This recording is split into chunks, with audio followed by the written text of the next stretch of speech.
ऐसी कौन सी जगह है कि जहां अपने पैसे दांव पर लगाने के बाद भी लोगों को मुनाफा होता है? वो जगह है शेयर मार्केट यानी शेयर बाजार। शेयर बाजार के बारे में सुना तो सभी ने होगा, मगर वहां क्या होता है इसका ज्ञान सभी को नहीं होता है।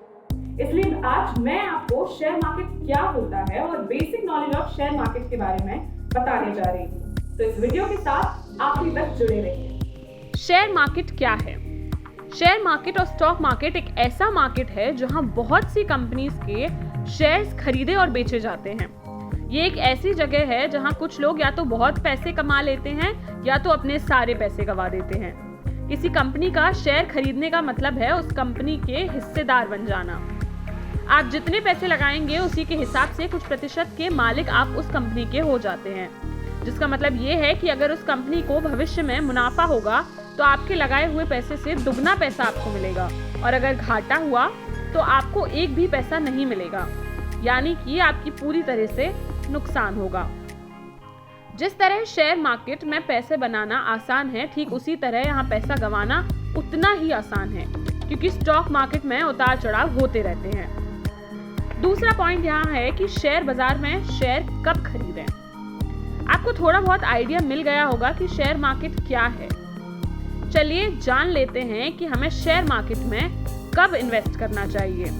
शेयर मार्केट में शेयर खरीदने से पहले आप इस लाइन में पहले एक्सपीरियंस गेन कर लें कि यहाँ कैसे और कब इन्वेस्ट करना चाहिए और कैसी कंपनी में आप अपने पैसे लगाएंगे, तब जाकर आपको मुनाफा होगा। इन सब चीजों का पता लगाएं, ज्ञान बटोरें, उसके बाद ही जाकर शेयर मार्केट में निवेश करें। शेयर मार्केट में कौन सी कंपनी का शेयर बढ़ा या गिरा, इसका पता लगाने के लिए आप इकोनॉमिक टाइम्स जैसे न्यूज़पेपर पढ़ सकते हैं या फिर एनडीटीवी बिजनेस न्यूज चैनल भी देख सकते हैं, जहां से आपको व्हाट इज शेयर मार्केट यानी कि शेयर मार्केट क्या है इसकी पूरी जानकारी मिल जाएगी। तीसरा पॉइंट हमारा आ जाता है कि शेयर मार्केट में पैसे कैसे लगाएं। शेयर मार्केट में शेयर खरीदने के लिए आपको एक डीमैट अकाउंट बनाना होता है। इसके भी दो तरीके हैं। पहला तरीका तो आप एक ब्रोकर यानी कि दलाल के पास जाकर एक डीमैट अकाउंट खोल सकते हैं। डीमैट अकाउंट में हमारे शेयर के पैसे रखे जाते हैं, जिस तरह कि हम किसी बैंक के खाते में अपना पैसा रखते हैं, ठीक उसी तरह अगर आप शेयर मार्केट में निवेश कर रहे हैं तो आपका डीमैट अकाउंट होना बहुत ही जरूरी है, क्योंकि कंपनी को मुनाफा होने के बाद आपको जितने पैसे मिलेंगे वो सारे पैसे आपके डीमैट अकाउंट में जाएंगे, ना कि आपके बैंक अकाउंट में। और डीमैट अकाउंट आपके सेविंग अकाउंट्स के साथ लिंक होकर रहता है। अगर आप चाहें तो उस डीमैट अकाउंट से अपने बैंक अकाउंट में बाद में धनराशि ट्रांसफर कर सकते हैं। डीमैट अकाउंट बनाने के लिए आपका किसी भी बैंक में एक सेविंग्स अकाउंट होना बहुत जरूरी है, और प्रूफ के लिए पैन कार्ड की कॉपी और एड्रेस प्रूफ चाहिए ही होती है।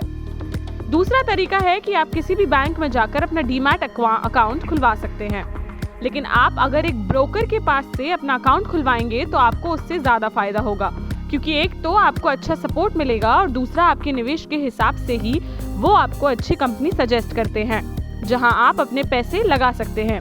ऐसा करने के लिए वो पैसे भी लेते हैं। इंडिया में दो मेन स्टॉक एक्सचेंज हैं, वो है बॉम्बे स्टॉक एक्सचेंज और नेशनल स्टॉक एक्सचेंज। यहाँ ही शेयर खरीदे और बेचे जाते हैं। ये जो ब्रोकर्स होते हैं वो स्टॉक एक्सचेंज के सदस्य होते हैं। हम सिर्फ उनके जरिए ही स्टॉक एक्सचेंज में ट्रेडिंग कर सकते हैं। हम सीधे स्टॉक मार्केट में जाकर कोई भी शेयर खरीद या बेच नहीं सकते हैं।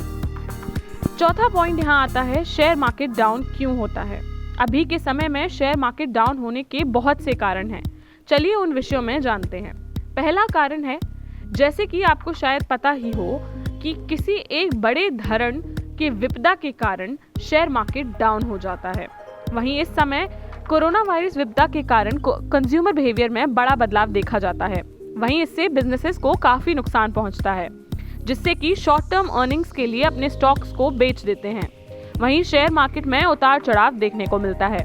दूसरा, इस कोरोना वायरस क्राइसिस का कोई भी सही सल्यूशन अभी तक भी मौजूद नहीं है, जिससे कि ये इन्वेस्टर सेंटिमेंट को भय पैदा करता है।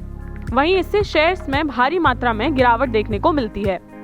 वहीं जब foreign institutional investors mainly ETFs के द्वारा जब सेलिंग की जाती है इस ग्लोबल रिस्क अवर्शन के दौरान, इससे काफी गिरावट देखने को मिलती है। उन्होंने लगभग 25,000 करोड़ रुपए की स्टॉक्स को बेच दिया है भय के कारण इस मार्च में। मुझे उम्मीद है कि आपको मेरी इस वीडियो में आपको शेयर बाजार के बारे में जरूर पसंद आई होगी। मेरी हमेशा से यही कोशिश रहती है कि आपको पैसे कमाने के तरीके के विषय में पूरी जानकारी प्रदान की जाए, जिससे आपको किसी दूसरे साइट या इंटरनेट पर खोजने की जरूरत भी ना पड़े।